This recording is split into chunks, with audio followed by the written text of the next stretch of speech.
Muito bem, então, nós vamos para o nosso estudo da Revista Espírita, mês de janeiro de 1862. Nós estamos estudando aquele artigo O Sobrenatural, e na verdade é um segundo artigo que Kardec publica, já que o primeiro foi em dezembro de 61, em que ele fala sobre uma publicação do senhor Guizot, falando sobre a relação entre o sobrenatural e as religiões. E ele traz para nós o entendimento de que, a princípio, todas as religiões tratam do sobrenatural, já que a gente fala sobre o mundo espiritual, a gente fala sobre os milagres, né? Então aqui ele comenta sobre tudo isso. E Kardec então utiliza esse artigo para, primeiro, destacar essa visão que ele traz, fortalecendo esse entendimento que nós temos com o mundo espiritual e todos os fenômenos envolvidos, embora não tenhamos necessariamente a melhor compreensão. E aqui então Kardec pega e traz a visão espírita a respeito daquilo que ele trata como sobrenatural. Na primeira parte, ele inclusive fala no primeiro parágrafo: em nosso último número publicamos o eloquente e extraordinário capítulo do Sr. Guizot a propósito do sobrenatural, do qual nos propunhamos fazer algumas observações críticas que em nada diminuem a nossa admiração pelo ilustre e sábio escritor. E aí ele vai falando sobre aquilo que é natural, aquilo que é sobrenatural, que a relação entre o mundo físico e o mundo espiritual, pela visão espírita, se torna absolutamente natural, já que isso faz parte das leis de Deus, e nós chamamos de sobrenatural aquilo que nos é desconhecido. Inclusive Kardec comenta: o sobrenatural propriamente dito não está submetido a leis, é uma exceção, é uma derrogação das leis que regem a criação. Numa palavra, é sinônimo de milagre, né? Então ele vai falando o que é o milagre. Na verdade é aquilo que não é compreendido, mas a partir do momento em que nós entendemos a ação dos fluidos, a ação dos pensamentos, a intervenção dos espíritos no mundo corpóreo, nós passamos então a desvendar uma série de fenômenos que antes eram tidos como desconhecidas, né, que eram tidos como desconhecidos. E algo muito importante também: nós podemos não entender como é feito, mas nós sabemos que ele é feito dentro dessas leis. Porque nós poderíamos dizer: como é que os espíritos trabalham uma materialização, por exemplo, que é vista como milagre? Na verdade não sabemos. O espírito que tem domínio dessa técnica, ele então é capaz de trazer esse tipo de provocar esse tipo de fenômeno. Bom dia, Marion. Quando nós falamos sobre um espírito que se materializa, ou um espírito que colabora na produção de um fenômeno mediúnico, não sabemos como isso é feito. Isso tudo depende de uma instrução que o espírito recebe dentro das suas capacidades. Mas nós sabemos que tudo se encontra dentro do domínio dessas leis. Por isso, então, deixa de ser sobrenatural, deixa de ser extraordinário e passa a ser ordinário, natural e normal. Kardec, então, ele conclui aqui, ele avança nos seus comentários a partir do trecho que nós comentamos.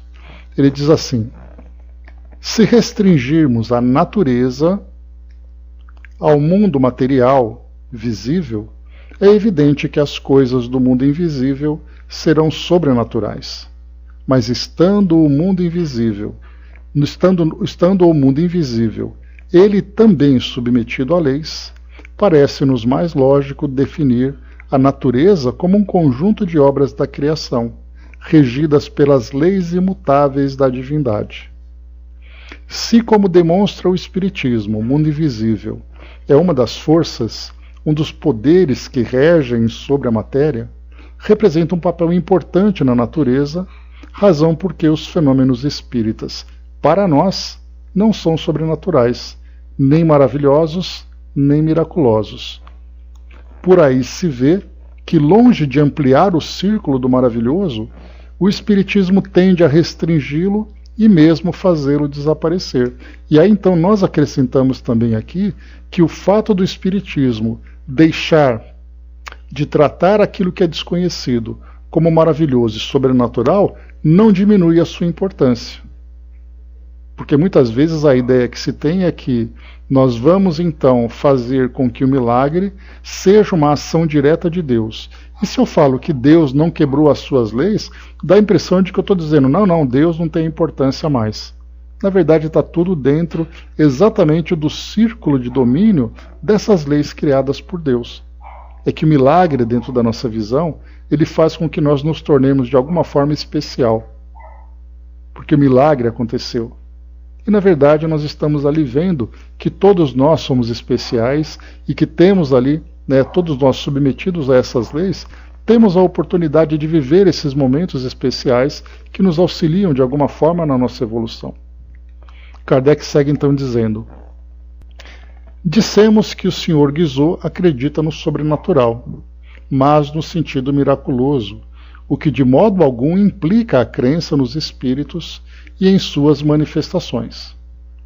Ora, o fato de para nós os fenômenos espíritas nada terem de anormal, não se segue que Deus não tenha podido, em determinados casos, derrogar as suas leis, desde que é todo-poderoso, tê-lo-ia feito?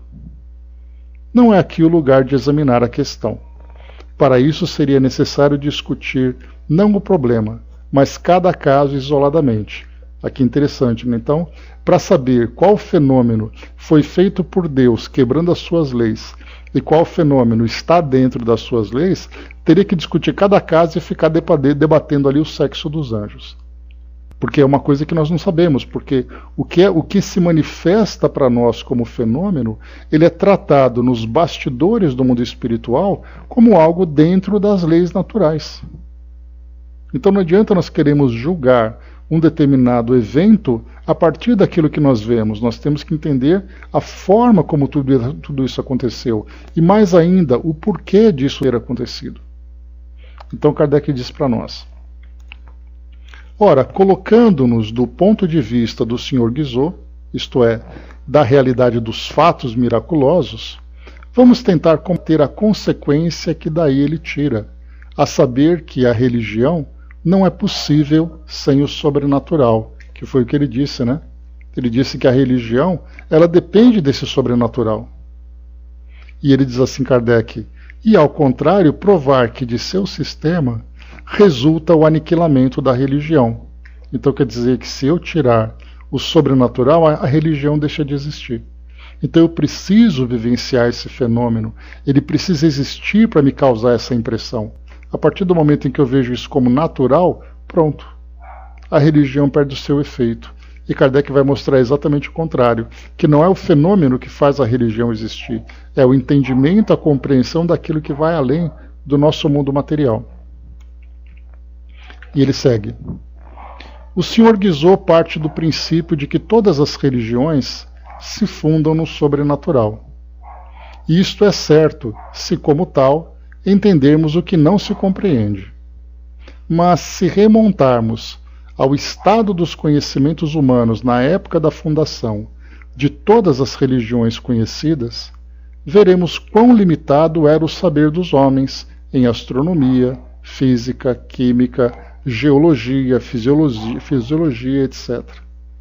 Se nos tempos modernos, bom número dos fenômenos, hoje perfeitamente conhecidos e explicados, passaram por maravilhosos, com mais forte razão assim deveria ser nos tempos recuados. Então, se hoje nós temos aqui alguns eventos, que ainda assim passam por maravilhosos, imagina naquela época. E basta a gente lembrar que na semana passada nós tivemos um eclipse que aconteceu ali na região do hemisfério norte, passando pelo México, passando pelos Estados Unidos, e isso mobilizou a sociedade mundial na observação desse fenômeno. Então as pessoas registraram dentro de um avião que estavam voando na região do eclipse, outros se posicionaram em algumas regiões em que era possível verificar esse fenômeno de um modo muito mais claro, outros observaram o fenômeno de várias formas. Se nós voltarmos 2000 anos no tempo, isso era colocado como sendo sobrenatural. Tanto era assim que diziam: nós faremos o sol desaparecer nessa noite, nesse dia, porque nós temos uma relação com Deus. Os deuses vão nos atender. E as pessoas acreditavam nisso.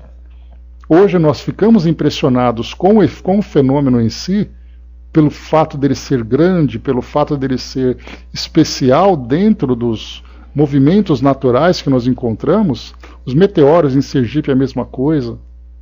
Então nós vamos encontrar várias situações em que hoje para nós as crianças aprendem na escola como algo que no passado era visto como sendo um grande fenômeno, muitas vezes miraculoso, outras vezes terrível para aquela sociedade. Então Kardec vai desmistificando tudo aquilo que era considerado místico e mostrando que as leis naturais são amplas e afetam o nosso mundo material e a relação também com o nosso mundo espiritual. Vamos lá. Acrescentemos que a linguagem figurada, simbólica, alegórica, em uso em todos os povos do Oriente, prestava-se naturalmente às ficções, cujo verdadeiro sentido a ignorância não permitia descobrir. Acrescentemos ainda que os fundadores das religiões, homens superiores ao povo e sabendo muito mais do que ele, tiveram, para impressionar as massas, de cercar-se de um prestígio sobre-humano, que alguns ambiciosos utilizaram para explorar a credulidade. Vede Numa, vede Maomé e tantos outros. Numa aqui é o nome de uma pessoa, Maomé também de outra pessoa. Direis que são impostores. Seja, tomemos as religiões saídas da lei mosaica. Todas adotam a criação segundo Gênese. Então lembra, né? Gênese, né? Deus criou o mundo em 6 dias. No 6º dia ele criou o homem do barro ele criou, desse homem ele criou a mulher. Enfim.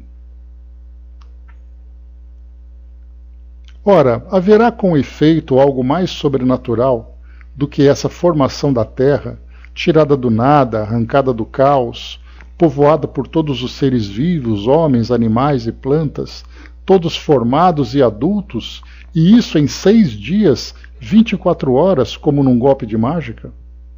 Não será a derrogação mais formal das leis que regem a matéria e a progressão dos seres? Por certo, Deus podia fazê-lo, mas o fez? Ainda há bem poucos anos,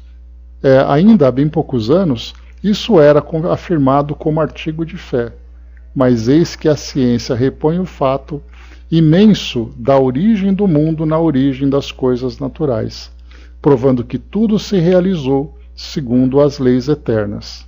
Então aqui a gente faz uma adaptação para a atualidade, em que hoje, quando nós falamos como é que o mundo foi criado, praticamente todo mundo estuda isso na escola, todo mundo consegue compreender principalmente o sentido figurado daquilo que é registrado nos livros do Antigo Testamento, e percebendo que o mundo não foi criado em 6 dias, mas perceberam que essa linguagem precisa ser cuidadosamente interpretada com relação à forma como o nosso mundo foi criado.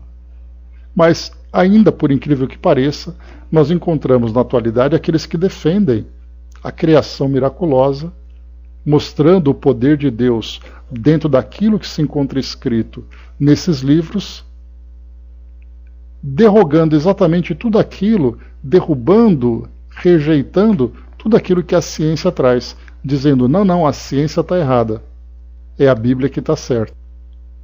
E aí então a gente vai perceber que na atualidade, apesar de todas as informações que nós temos hoje, essa visão ainda existe, porque foi criado na nossa mente a ideia do conflito entre ciência e religião, como se eu tivesse que escolher entre uma e outra. Porque se a ciência diz, e a ciência vai dizer que Deus não existe, que os espíritos não existem, porque a ciência não nega a existência, ela só depende de provas para que isso seja estudado. Ela não é um elemento de fé, ela é um elemento prático, ela é um elemento objetivo. Então, quando ela diz que segundo ela, Deus não existe, a impressão que nós temos é que ela está combatendo as religiões. E isso acaba sendo um derivado daquelas gerações anteriores que ficavam brigando entre si, religiosos e cientistas, cientistas e religiosos. Como nós aprendemos que essa briga do passado existia, então ou eu posso ser religioso ou eu posso ser cientista, não dá para ser as duas coisas. Aí a doutrina espírita surge e diz, não, não, não, a própria ciência é fruto da bondade de Deus. A ciência trabalha com leis essas que não foram criadas pelo acaso. Elas são resultado da ação de Deus. Portanto, Deus se encontra presente independente do que nós acreditamos. E a forma como nós conhecemos o mundo material, na verdade, é uma evolução do conhecimento, uma evolução do intelecto, que nós estamos aprendendo a conhecer as leis que nós temos acesso. E aqueles fenômenos que não podem ser explicados por essas leis, são fenômenos que são explicados por suas próprias leis. Então, se eu disser assim, a ciência não pode provar um fenômeno sobrenatural, significa que o fenômeno sobrenatural vai deixar de existir porque a ciência não pode provar? E aí entra, por exemplo, o aspecto científico do espiritismo, mostrando os fenômenos mediúnicos. Como é que a ciência vai explicar, por exemplo, um médium como Chico Xavier, que psicografou tantas e tantas obras por autores que vieram de autores desencarnados? Aí começam os sistemas, né? O sistema da mente privilegiada que consegue decorar tudo. O sistema da farsa, o sistema disso, o sistema daquilo, simplesmente porque procura uma resposta lógica. A ciência só pode analisar aquilo que acontece dentro das informações que estão armazenadas, digamos assim, no seu banco de dados. Então ela vai pegar todos os arquivos que ela tem e vai tentar encontrar algum que consiga explicar aquilo tudo. Mas aí chega uma hora, como acontece nos computadores, né, que dá aquela tela azul, que ele simplesmente trava porque ele não consegue explicar aquilo que aconteceu. E aí então significa que esse arquivo não foi ainda criado dentro daquele banco de dados. Ela precisa ainda de tempo para amadurecer, porque a ciência está ali constantemente em amadurecimento, para poder explicar aquilo que ainda não é do seu campo de ação. E é bem interessante a gente ver então que a ciência não é inimiga das religiões. A ciência, na verdade, como o próprio Espiritismo traz para nós, o Espiritismo acompanha a ciência, mas ele não se limita por causa da ciência. E aí Kardec lembra no livro O Céu e o Inferno, no livro O que é o Espiritismo, quando ele diz a ciência material, ela vai tratar de leis materiais. Aquilo que diz respeito ao mundo espiritual, a ciência não pode se pronunciar. Simplesmente porque ela não tem competência para isso. Por mais que os cientistas fiquem ali oriçados, se achando incompetentes, orgulhosos e vaidosos, não adianta. Aquilo que está relacionado com o mundo dos espíritos, há a necessidade de um entendimento que essa ciência material ainda não tem. Mas, ainda assim, o espiritismo caminha de mão dada, respeitando o seu tempo de evolução, que na verdade nada mais é do que o resultado da evolução da inteligência dos homens. Enquanto os homens não conseguirem avançar além daquilo que eles têm hoje, mesmo que eles tenham física, química, astronomia, astrofísica, física quântica, não sei o quê, ainda assim se encontra dentro do seu pequeno círculo material. Mas o círculo espiritual ela não conseguiu chegar. Mas hoje nós temos as pesquisas tentando aproximar esses dois, fazendo com que a ciência consiga avançar para conhecer o mundo espiritual e, ao mesmo tempo, o mundo espiritual se mostrando de forma mais patente para ser também reconhecida. Mas, de um modo geral, as religiões tradicionais têm essa dificuldade em conciliar o conhecimento da ciência material com aquilo que ela vivencia no seu campo de fé. Por isso nós vemos hoje essa distância, esse abismo que ainda separa a religião ou as religiões da realidade material. Mas a doutrina está construindo então essa ponte. A Andréa colocou, com o incrível avanço tecnológico que temos, acho muito interessante essa ideia que é tão forte em muitas pessoas, né? Então existe ainda um conflito, né? Até comentei com vocês uma vez, que teve um artigo que foi publicado há bastante tempo já, numa dessas revistas semanais, né? De circulação nacional, não lembro se era Veja, se era Isto É, não me recordo qual delas era, mas era um cientista nos Estados Unidos, e lá nos Estados Unidos a gente lembra, existe um predomínio da religião evangélica naquela sociedade, e ele, portanto, era evangélico. E ele, então, estudando, ele fez uma comparação entre tudo aquilo que o conhecimento científico dele tinha. Se eu não me engano, ele era arqueólogo, se eu não me engano, faz muitos anos isso. Então, ele fez uma pesquisa olhando na Bíblia tudo aquilo que era contestado pela ciência. E ele foi cortando. Quando ele percebeu, eram ali fragmentos da Bíblia. Aí ele teve que escolher entre continuar com a ciência ou continuar com a sua fé. E na reportagem mostrava que ele escolheu a religião. Então, quer dizer, se a gente tentar colocar uma contra a outra, uma vai negar aquilo que a outra defende. Mas quando a gente conseguir perceber que cada uma está dentro do seu campo, mas ao mesmo tempo que a religião deve ser sustentada pela fé racional e não pela fé cega, a gente consegue fazer com que as duas convivam de uma forma absolutamente harmônica, compreendendo que existem leis do mundo material e compreendendo que tem leis do mundo espiritual. E aí então a gente viu no aspecto científico Kardec compreendendo, Kardec analisando, compreendendo e depois explicando exatamente como esses fenômenos acontecem, pelo processo de observação. Mami colocou: a espiritualidade só nos descortina somente o necessário para o nosso avanço necessário. Então, quer dizer, tudo vem de uma forma gradual. Como a natureza não dá saltos, né, como é esse axioma que nós conhecemos, esse conhecimento vem gradualmente. Mas aí surgiu a doutrina espírita para mostrar exatamente isso, que já é tempo, nós já estamos no momento de começar a olhar para o mundo espiritual de um jeito diferente. Não olhar para o mundo espiritual baseado na fé, mas olhar no mundo espiritual baseado na razão. E para isso, então, a doutrina espírita convida a ciência, e é aí que esses fenômenos vêm acontecendo. A gente vê, por exemplo, médiums que são estudados, fenômenos que são estudados. Lembra do programa A Ciência da Vida Após a Morte?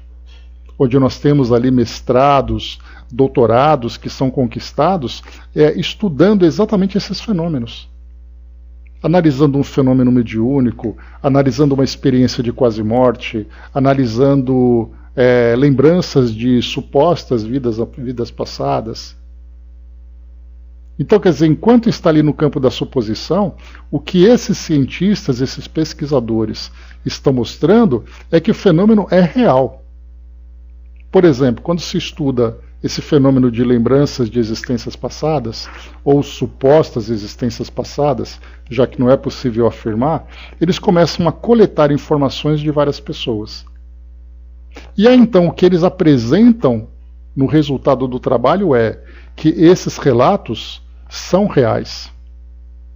Como explicar tudo isso? A ciência vai dizer: nós não temos explicação. Ok, mas o fenômeno é real. O fenômeno existe. Então, é essa questão, né? Inclusive o doutorado do Dr. Alexander Moreira Almeida, né, que ele é um dos coordenadores do NUPES, que é o Núcleo de Estudo de Pesquisas NUPES, pesquisas, esqueci o nome lá mas é lá de Juiz de Fora, né? Mas o NUPES, então, que é esse núcleo que faz esses estudos daquilo que é considerado sobrenatural, o doutorado dele, que na época, né, inclusive ele até teve aqui na nossa sala há muito tempo, participando de uma entrevista com a gente e tudo mais. Então, assim, o doutorado dele, que foi feito nos Estados Unidos, ele, então, na Universidade de Duke, que trabalha bastante com esse sobrenatural, com aquilo que é considerado sobrenatural, né? Núcleo Universitário de Pesquisa Espírita. Obrigado, Jerusa. Bom dia, Dudu. Esse mesmo, né? Então, esse NUPES que nós vemos, o que ele trouxe, então? O doutorado dele foi estudar os médiums. Então, ele fez ali dentro do trabalho de psiquiatria dele, ele teve aquele relatório de pesquisas para analisar quais são as condições daquelas pessoas que alegavam essa capacidade de se comunicar com o mundo espiritual. Observem, alegavam a capacidade. Por que alegavam? Porque ele dizia, olha, eu estou vendo um espírito fala através de mim, o espírito se comunica através de mim. É uma alegação, você não está vendo o espírito para dizer que ele está ali? Então o que ele fez? Ele pegou todos esses médiuns que foram estudados e ele fez uma análise da saúde mental de todos eles, para dizer se isso não era algo inventado, se não era nenhum distúrbio psiquiátrico, algum transtorno mental. E ele percebeu que todas aquelas pessoas que alegavam esse potencial mediúnico eram pessoas absolutamente saudáveis. Então, quer dizer, se aquelas pessoas são saudáveis e os fenômenos acontecem através dela, o que a ciência pode dizer para negar aquilo tudo? Então esse é o raciocínio desse trabalho. Não é você provar que o mundo espiritual existe, mas é provar que o fenômeno é real. E a ciência pode dizer, olha, eu não sei explicar. Ponto final, acabou a história. Significa que a ciência, naquele momento, ela não tem recursos para analisar aquilo que está acontecendo. Porque o estudo foi feito para mostrar a realidade daquilo tudo. E é isso que é bacana que a gente vê nesse trabalho. Então uma criança que diz que se lembrou e você analisa 50 crianças que dizem que se lembram, como é que a ciência vai dizer que essas crianças estão mentindo? Mas por que elas estão lembrando isso tudo então? Não sei. Ótimo, acabou ali a conversa. E esse não sei significa, por enquanto, não sabemos explicar. E isso é muito legal da gente compreender. Por isso que esse programa, como eu falo para vocês, ele tem uma importância muito maior do que uma simples curiosidade. Ele é muito mais relevante do que nós imaginamos, exatamente porque nós passamos a compreender a relação que existe entre ciência e religião, entre ciência e mundo espiritual. Portanto, tentem assistir todos os programas. Vão diluindo ali, assistindo um a cada tempo e tudo mais, para vocês verem o que esses pesquisadores estão falando a respeito do mundo espiritual, a respeito desses fenômenos. Então é uma médium inglesa que traz partituras mediúnicas de autores desencarnados, de compositores desencarnados. Então o trabalho é analisar a profundidade e a realidade daquela composição, se ela tem afinidade com o compositor original. Mozart, por exemplo, trazendo uma composição, como é que ela pode inventar isso tudo? O Chico, por exemplo, trazendo ali Augusto dos Anjos, trazendo ali Castro Alves, trazendo ali outros tantos nomes, analisando o estilo dessas poesias, desses escritos, consegue provar então que são reais. Não é uma invenção, não é uma cópia, não é um plágio daquilo que está sendo feito. Então, são vários aspectos que vão sendo analisados e cada programa vai trazendo uma pesquisa nova. E isso é muito bacana para nós que somos estudantes da doutrina. Vale a pena nós continuarmos acompanhando a publicação desses programas. Vamos lá então, avançando. Isso é bastante empolgante, porque nós que gostamos dessa parte do estudo da doutrina espírita em todos os seus aspectos, nós vemos que nós temos à nossa disposição esse material todo. Percebendo que as pessoas estão trabalhando, pessoas que trabalham nessa área científica, que trabalham nessa área da investigação. E é um trabalho muito sério, a ponto de ser ali laureada com esses títulos que essas pessoas conquistam. Um título de doutorado, que é algo extremamente importante, um título de mestrado, que é algo extremamente importante em pós-graduação. Então, estão ali fazendo essa ponte. Cada título desse que vai sendo conquistado é um tijolinho a mais que vai sendo posto, até o momento em que nós veremos ali que teremos oportunidade de estudar isso de uma forma muito mais clara. Vamos avançando, vamos lá. Então, falando sobre a formação da Terra que a gente estava comentando, né? Não será a derrogação mais formal das leis que regem a matéria e a progressão dos seres? Por certo, Deus podia fazê-lo, mas o fez? Ainda há bem poucos anos, isso era afirmado como artigo de fé, mas eis que a ciência repõe o fato imenso da origem do mundo na ordem das coisas naturais, provando que tudo se realizou segundo as leis eternas. Nós paramos nesse trecho, então, para lembrar aqui, né, de como nós temos ainda aqueles que acreditam que o mundo foi criado dessa forma miraculosa. Mas é muito mais ali uma fé cega do que uma fé racional, porque a fé racional vai fazer com que a pessoa acredite na existência de Deus, mas também observe que a ciência é resultado da evolução da inteligência dos homens, sendo que a própria inteligência é um atributo divino. Sofreu a religião por não ter mais como base um fato maravilhoso por excelência? Kardec pergunta, quer dizer que se você não acreditar que a Bíblia fala sobre a origem do mundo, se você não acreditar que isso é verdade, isso torna a religião mais fraca? Na verdade, torna a fé dessas pessoas mais fracas. Mas a religião por si só, ela continua cumprindo o seu papel. Incontestavelmente, muito teria sofrido no seu crédito caso se tivesse obstinado em negar a evidência, ao passo que ganhou enveredando pelo direito comum. Então, o pior seria se a religião insistisse que a ciência está errada e ela está certa. Porque então ela simplesmente seria sustentada por uma ilusão, sustentada por uma fantasia, sustentada por uma mitologia, negando aquilo que a inteligência e a razão traz para todos nós. Um fato muito menos importante, malgrado as perseguições a que deu origem, é Josué parando o sol para prolongar o dia em mais de 2 horas.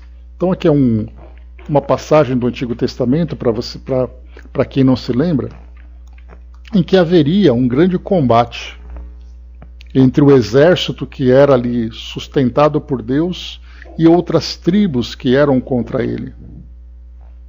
E aí então o que o Josué fez? Fez o sol parar. E aí o sol ficou parado no alto do céu, dando ali claridade para que o combate acontecesse. E esse exército então venceu aqueles que eram os inimigos.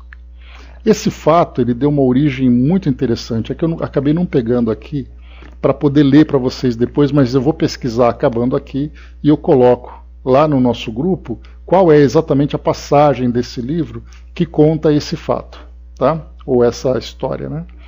Então o que aconteceu? A partir dessa ideia de que Josué parou o sol no alto do céu para fazer o dia se estender por mais 2 horas, eu cheguei a ver na época em que eu estava estudando esse tema que pessoas estavam dizendo que a NASA comprovou que em determinado momento o sol ficou parado 2 horas.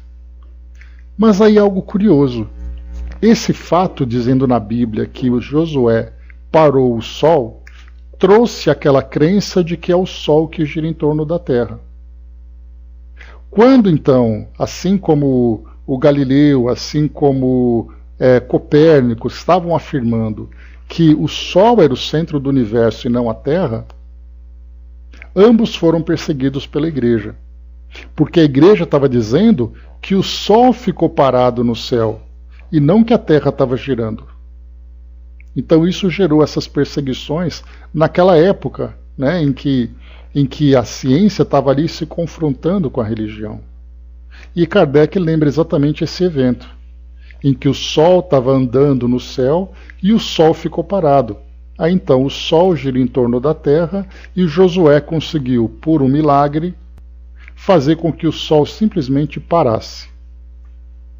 E aí esses artigos, né, começaram a fantasiar, incluindo esse da NASA que eu comentei com vocês. Mas vamos lá. Um fato muito menos importante, malgrado as perseguições a que deu origem, essas perseguições inclusive, né, que eu comentei de Copérnico e Galileu, é Josué parando o sol para prolongar o dia em mais 2 horas. Não importa se foi o sol ou a terra quem parou, nem por isso o fato deixa de ser menos sobrenatural. É uma derrogação de uma das leis mais capitais, a da força que arrasta os mundos. pensaram em sair da dificuldade reconhecendo que é a Terra que gira, mas não havia levado em conta a maçã de Newton, a mecânica celeste de Laplace e a lei da gravitação. Olha só, Kardec já acompanhando ali, mostrando que esses movimentos dos astros acontecem por força da gravidade. E você não pode parar a força da gravidade. Um planeta que gira em torno de uma estrela vai continuar porque a lei da gravidade faz ele girar. E se você fizer ele parar, você vai causar um tremendo caos no universo. Porque você vai quebrar uma lei que não tem como ser quebrada. Se o movimento da Terra for suspenso, não por 2 horas, mas por alguns minutos, cessará a força centrífuga e a Terra precipitar-se-á sobre o Sol. Então, quer dizer, a Terra está girando. E ela está girando nesse embalo que, se por acaso parar esse embalo, ela cai em direção ao Sol. Não tem como. E Kardec coloca, não precisa ser 2 horas, como é relatado no Antigo Testamento. Basta que alguns minutos isso aconteça, que pronto. O equilíbrio das águas na sua superfície é mantido pela continuidade do movimento. Cessando este, tudo é posto em desordem. Ora, a história do mundo não menciona o menor cataclismo nessa época. Não contestamos que Deus possa ter favorecido Josué, prolongando a claridade do dia. Que meio teria empregado? Ignoramo-lo. Tivesse sido uma aurora boreal, um meteoro, um outro fenômeno, e nada teria alterado na ordem das coisas, mas seguramente não foi aquele tomado durante séculos como artigo de fé. Que outrora tenham acreditado é muito natural, mas hoje isso é impossível, a menos que se renegue a ciência. E nós vemos isso, infelizmente, hoje, sendo mencionado e sendo ali divulgado no púlpito das igrejas. Pastores vão ali dizendo que está aqui na Bíblia que Josué fez o sol parar graças ao milagre de Deus, e as pessoas acreditam. Nos tempos atuais, em pleno século XXI. Assim como tem pessoas que acreditam que Jesus ressuscitou, quebrando a lei mais natural, que é a morte. A partir do momento em que existe a morte do corpo físico, existe uma decomposição. E Jesus ressuscitou e foi ao céu. Assim como se acredita que vai ter o juízo final, que os mortos se levantarão dos túmulos. Não espiritualmente, pessoas acreditam que isso vai acontecer fisicamente. Em pleno século XXI. Ou seja, nós vemos ali a força da fé que torna essa fé muito mais cega do que racional. Kardec segue, vamos lá. Entretanto, dirão que a religião se apoia sobre muitos outros fatos, que nem são explicados nem explicáveis. Inexplicáveis, inexplicados, sim. Inexplicáveis é outra questão. Sabemos acaso que descobertas e conhecimentos o futuro nos reserva? E é interessante quando Kardec coloca, sabemos acaso que descobertas e conhecimentos o futuro nos reserva? Nós estamos a 160 anos depois dele. Ele nem imaginava aquilo que nós temos hoje. Simplesmente imaginar um avião, por exemplo, uma coisa mais básica que nós temos no nosso mundo hoje. Imaginar o homem indo para o espaço. Imaginar a capacidade dos nossos telescópios de analisarem ali os confins do mundo. Coisa que naquela época nem se imaginava. As cirurgias, os transplantes, a vida microbiana, a tecnologia de comunicação. Kardec se comunicava naquela época através do telégrafo, com cabos estendidos de um continente a outro, e você apertando ali para poder emitir pulsos de energia, pulsos de corrente elétrica. E hoje nós estamos aqui através da informática, conversando, fazendo conferência à distância. Esse é o futuro que nos reserva. E qual será o futuro daqui a 150 anos? E olha só então. Já não vemos, sob o império do magnetismo, do sonambulismo, do espiritismo, reproduzirem-se os êxtases, as visões, as aparições, a visão à distância, as curas instantâneas, as levitações, as comunicações orais e outras, com seres do mundo invisível, fenômenos conhecidos desde tempos imemoriais, outrora considerados como maravilhosos e hoje demonstrados como pertencentes à ordem das coisas naturais, conforme à lei constitutiva dos seres? Os livros sagrados estão repletos de fatos qualificados de sobrenaturais.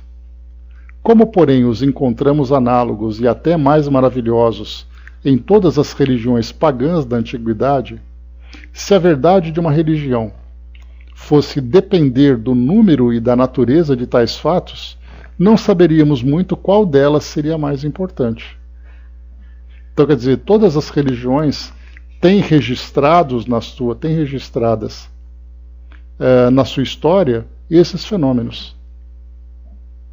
Tanto é assim que nós vamos encontrar nos livros da Igreja os registros de todos aqueles que foram canonizados, que foram beatificados, provocando fenômenos. Naquele livro que nós já estudamos, né, ou alguns trechinhos pelo menos, A Mediunidade dos Santos, de Clóvis Tavares, vai trazer para nós ali todos os fenômenos mediúnicos provocados por aqueles que são considerados santos. E são considerados santos exatamente porque provocaram esses fenômenos. Hoje nós temos aí médiuns fazendo isso e muito mais. Só que a Igreja achou aquilo tão fantástico, tão miraculoso, tão sobrenatural, que deu a essas pessoas o título de santos. Como prova sobrenatural, o Sr. Guizot, como prova do sobrenatural, o Sr. Guizot cita a formação do primeiro homem, que foi criado adulto porque, segundo ele, sozinho, no estado de infância, não teria podido alimentar-se. Então aqui Adão foi criado já adulto, porque se ele fosse criado um bebezinho não tinha ninguém para cuidar, já que ele foi o primeiro. Olha só o raciocínio baseado na crença de que Adão e Eva foram os primeiros seres.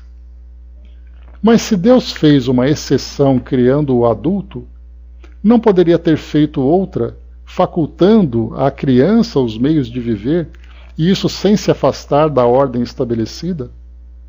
Sendo os animais anteriores ao homem, não poderia realizar em relação à primeira criança a fábula de Rômulo e Remo?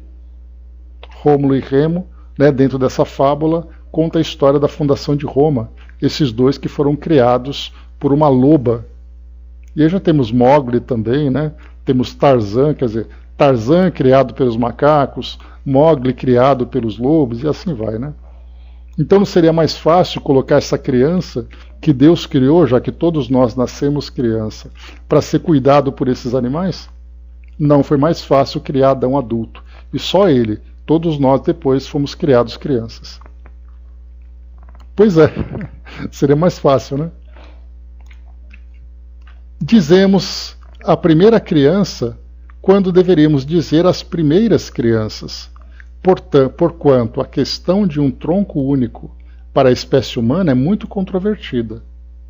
Com efeito, as leis antropológicas demonstram a impossibilidade material que a posteridade de um só homem teria podido, em alguns séculos, povoar a terra inteira e transformar-se em raças negra, amarela e vermelha, pois demonstrado está que essas diferenças se prendem à constituição orgânica e não ao clima. Então aqui Kardec usa um raciocínio interessante. Quer dizer, é impossível que um casal tenha povoado o planeta todo em alguns séculos. Lembrando que na Bíblia conta ali que entre o nascimento de Adão, ou o surgimento de Adão, e a atualidade, data ali de aproximadamente 8.000 anos, contando esses 2.000 anos depois de Cristo. Então 6.000 anos antes de Cristo foi quando o mundo foi criado, segundo as contas feitas no Antigo Testamento. Sem falar naqueles que viviam 150 anos e tal, né? E aí então, Kardec coloca aqui de uma forma bem superficial essas ramificações das raças humanas, porque naquela época não se tinha conhecimento que a arqueologia e a paleontologia estavam desenvolvendo, para poder entender que os primeiros hominídeos surgiram na África. E da África, então, eles se espalharam por todos os continentes no decorrer dos milênios, né? Então, primeiro vieram ali os hominídeos, depois vieram os humanos das várias espécies, começando, por exemplo, né, com o Homo habilis, depois o Homo erectus, depois o Homo sapiens, o Homo sapiens sapiens, e todas as espécies derivadas dessas ramificações. Kardec não sabia disso naquela época, porque as pesquisas arqueológicas estavam começando a despontar. Tanto é assim que a gente já conversou, que no livro A Gênese, Kardec fala da relação entre o espírito humano e o espírito do macaco. E ali ele apresenta uma teoria não, um ensaio, né, como ele gosta de chamar, analisando que a relação entre o macaco e o homem, porque Darwin, em 1859, 2 anos depois da publicação do Livro dos Espíritos, tinha lançado então A Origem das Espécies. E ali então ele sugeria, Darwin, que o homem veio do macaco. E isso trouxe um perereco naquela época, né? Darwin foi excomungado da igreja anglicana, a ciência começou a zombar de Einstein, a religião começou de Einstein, não, de Darwin, a religião também trouxe crítica contra ele, e Kardec, quando ele lançou o primeiro Livro dos Espíritos, em 57, os espíritos disseram que o homem foi criado à parte. Em 61, quando ele trouxe para nós a segunda edição, ele fez uma revisão dessa resposta. E aí então os espíritos responderam que aí então o homem nada mais era do que uma evolução das espécies inferiores. Até o Livro dos Espíritos sofreu com isso. Em 57 ninguém sabia nada sobre isso, que o homem poderia ser um derivado do macaco, dos primatas, né? E aí depois, quando Darwin publicou esse livro, o Livro dos Espíritos foi revisado e aí entenderam que o homem de fato era uma evolução dos primatas. Mas Kardec estava naquela fase de transição. Esse conhecimento ainda estava sendo desenvolvido, debatido, negado, afirmado, etc, etc. Por isso que ele fala de um modo superficial aqui. Com efeito, as leis antropológicas demonstram a impossibilidade material que a posteridade de um só homem, Adão, teria podido, em alguns séculos, nesses 6.000 anos, povoar a Terra inteira e trazer ali todas as variedades de raças que o mundo depois acabou apresentando. Então Kardec não tinha ou não tinha um conhecimento mais aprofundado ou suficientemente seguro para trazer isso para debater na doutrina espírita. Mas depois, né, todos os achados arqueológicos foram encontrando então, por exemplo, a Lucy, né, a Lucy, que foi chamada assim por causa da música dos Beatles, né? Então foi ali o esqueleto mais completo de um hominídeo que foi encontrado exatamente na África. Por isso então a África, né, a Mãe África, como é chamada, exatamente por causa da origem dessas espécies todas. Mas vamos lá. O Sr. Guizot, ele vai debatendo aqui, né? O Sr. Guizot sustenta uma tese perigosa ao afirmar que nenhuma religião é possível sem o sobrenatural. Se ele faz repousar as verdades do cristianismo sob a base única do maravilhoso, dá-lhe um apoio frágil, cujas pedras se desprendem a cada dia. Damos-lhe um fundamento mais sólido, as leis imutáveis de Deus. Esse fundamento desafia o tempo e a ciência, porque o tempo e a ciência virão sancioná-la. A tese do Sr. Guizot leva diretamente à conclusão de que, num tempo dado, não haverá mais religião possível, nem mesmo cristã, se demonstrar como natural o que é tomado como sobrenatural. Foi isso que ele quis provar? Não, mas é a consequência do seu argumento. E para ela marchamos a largos passos.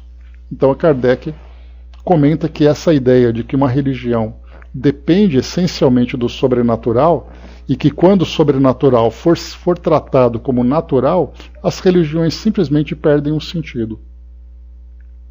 E é isso que que o Sr. Guizot trouxe e que Kardec fala, não, pelo contrário. As religiões se fortalecerão, porque mostrarão exatamente a grandiosidade do poder de Deus na criação dessas leis. Porque por mais que se faça, diz Kardec, por mais que se amontoem raciocínios, não se chega a manter a crença que um fato é sobrenatural, quando ficou provado que não o é. Por isso que a gente comentou, né, que quando você vai numa igreja e você fala que o milagre não é verdadeiro, que aconteceu dentro de umas leis, as pessoas rapidamente esfriam, digamos assim, na sua fé. Porque afinal milagre era muito diferente do que algo natural. Sob esse aspecto, somos muito menos céticos que o Sr. Guizot, e dizemos que Deus não é menos digno de nossa admiração, do nosso reconhecimento e do nosso respeito, por não haver derrogado suas leis, grandes, sobretudo por sua imutabilidade, e que não há necessidade do sobrenatural para lhe render o culto que lhe é devido, e, conseguintemente, por ter uma religião que encontrará tanto menos incrédulos, quanto mais for em todos os pontos sancionada pela razão. Então, uma religião não deixa de ter seu valor pelo fato das pessoas raciocinarem, questionarem, buscarem respostas. Em nosso modo de ver, nada tem o cristianismo a perder com essa sanção. Ele não pode senão lucrar. Aqui tem um ponto interessante, só para a gente poder concluir aqui o nosso raciocínio. Dentro dos dogmas da Igreja Católica, por exemplo, e por sua vez também os dogmas das igrejas evangélicas, embora não tenham a mesma estrutura que a Igreja Católica, nós veremos ali alguns pontos que são dogmas, que são imutáveis para essas religiões, para a Igreja Católica em especial. Você não pode negar que Maria engravidou pela ação do Espírito Santo. Não pode negar. Se você negar isso, você quebrou um dos pilares da igreja. Você não pode negar que Jesus ressuscitou. Porque Jesus morreu, ressuscitou dos mortos e veio falar com os homens. A doutrina espírita diz, analisando aquilo que é escrito, que Jesus se materializou para os apóstolos, começando por Maria Madalena, se eu não me engano. Então quer dizer, não, Jesus de fato ressuscitou. Eu até comentei com vocês um filme que há pouco tempo, né, nós comentamos sobre isso, um filme que foi estrelado por Antônio Bandeiras, e ele era da Igreja Católica, ele era um padre, e a função dele era investigar milagres. E aí então, numa escavação arqueológica que aconteceu naquela região do Oriente Médio, na Palestina, onde Jesus teria sido sepultado, encontraram um cadáver. Encontraram uma ossada, na verdade, né? E essa ossada, então, fazendo ali algumas pesquisas, analisando as inscrições no local onde foi ali encontrado, imaginaram que teria sido o corpo de Jesus. Rapidamente essa notícia chegou até o Vaticano, na história do filme, né? Chegou até o Vaticano acionou esse padre para que ele fosse até o local para investigar se aquilo era verdade ou não. E a grande preocupação da igreja é que, se fosse provado que aquele esqueleto, aquela ossada, era de Jesus, ou teria sido de Jesus, a igreja perderia parte da sua estrutura dogmática, porque ela afirma categoricamente e imutavelmente que Jesus ressuscitou dos mortos. Como é que ele poderia ressuscitar se a ossada dele foi encontrada? Então esse filme criou uma polêmica na época, né? Teve uma agitação assim de será? Na verdade era uma ficção, uma provocação que foi feita ali pelo autor, pelo diretor e tudo mais, né? Mas para vocês verem qual é a importância dos dogmas. Que Maria engravidou virgem, que Jesus ressuscitou dos mortos. Esses dois pontos não podem ser tocados. Se você disser que isso não é verdadeiro, a religião perde totalmente a sua força, porque ela se baseia nisso. Vemos inclusive as datas religiosas. A Páscoa, por exemplo, é a ressurreição. E se Jesus não ressuscitou? O que vai ser da Páscoa, da Sexta-feira Santa, da Semana Santa? Vemos como isso é grave, como isso é importante, quando nós começamos a tocar nesses dogmas, vendo tudo aquilo que era sobrenatural, aquilo que era miraculoso. E que você não pode mudar, porque você se baseia nisso. E esse é o grande problema. Durante muito tempo, esses dogmas permanecerão. Eles podem até não ser mais comentados. Como, por exemplo, Adão e Eva, as igrejas assim, os sacerdotes bem instruídos, já não levam mais isso para debate na igreja. Está escrito lá, tá bom, deixa quietinho lá, ninguém mexe, tá tudo bem, ninguém critica. O dilúvio, Noé, na sua arca, um par de cada animal, um casal de cada animal, 40 dias, 40 noites, depois o mundo foi repovoado com esses animais. Cientificamente isso é impossível. Então tá bom, deixa quietinho lá, ninguém mexe com ele, não precisa ficar comentando nada. Então a gente vai perceber que tem coisas que vão ficando meio que escondidas embaixo do tapete, porque você não pode mudar a Bíblia, mas ao mesmo tempo você sabe que aquilo que está sendo dito foi dito de uma forma fantasiosa, alegórica ou incompleta. Então é mais fácil você fazer de conta que está tudo bem. Esse é o constrangimento, que quando você começa então a perceber que aquilo que é miraculoso e sobrenatural passa a ser analisado racionalmente. Esse é o grande ponto. Para finalizar esse parágrafo aqui, vamos em frente rapidão. Então aqui, se na opinião de muitos algo o prejudicou, o cristianismo, foi precisamente o abuso do maravilhoso e do sobrenatural. Fazei e vejam os homens a grandeza e o poder de Deus em todas as suas obras. Mostrai a eles a sua sabedoria e a sua admirável previdência, desde a germinação da plantinha até o mecanismo do universo. Maravilhas não faltarão. Substituir em seu espírito a ideia de um Deus ciumento, colérico, vingativo e implacável, pela de um Deus soberanamente justo, bom e misericordioso, que não condena a suplícios eternos e sem esperanças por faltas temporárias. Que desde a infância seja nutrido por essas ideias, que crescerão com razão e os fareis crentes mais firmes e sinceros do que se os embalasseis com alegorias impostas ao pé da letra e que mais tarde, repelidas, conduzi-lo-iam a duvidar de tudo e mesmo a negação total.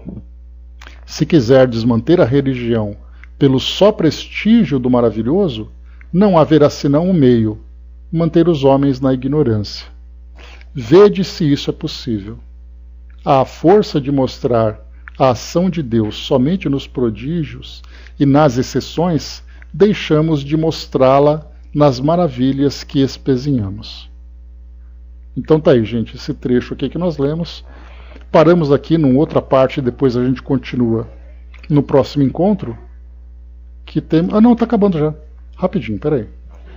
Só tem mais uma página.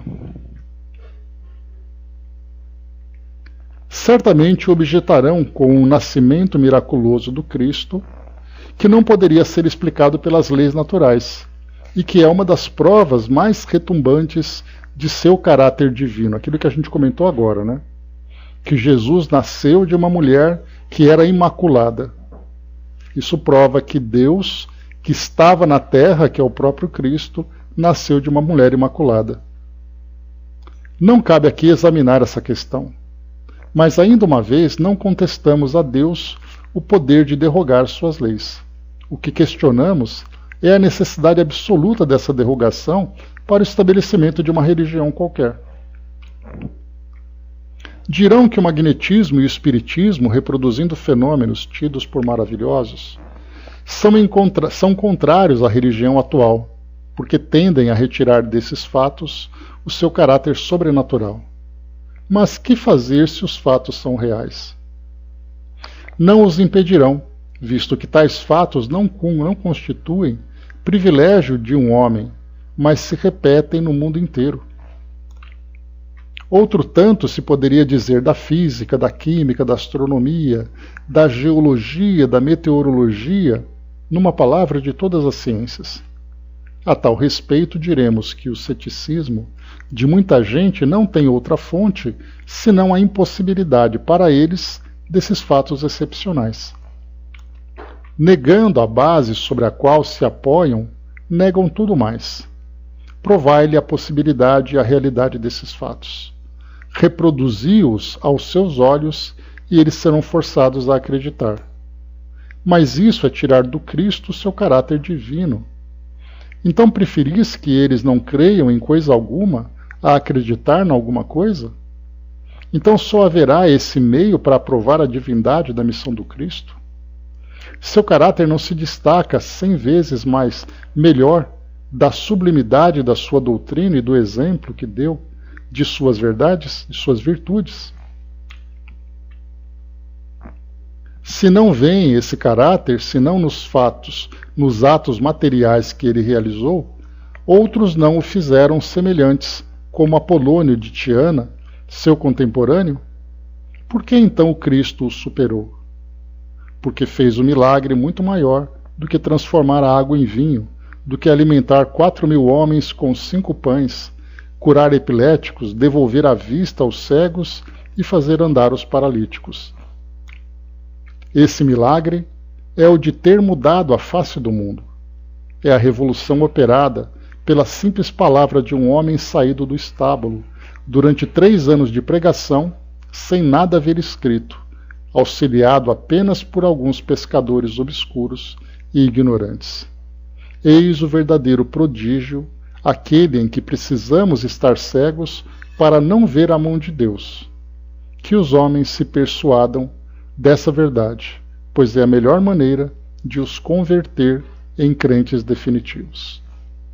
Está aqui então Kardec concluindo esse artigo bem interessante, que nos leva aqui a várias reflexões em torno da importância da razão, da fé estar embasada na razão. E aqui depois, na nossa próxima semana, nós teremos aqui Poesias de Além Túmulo.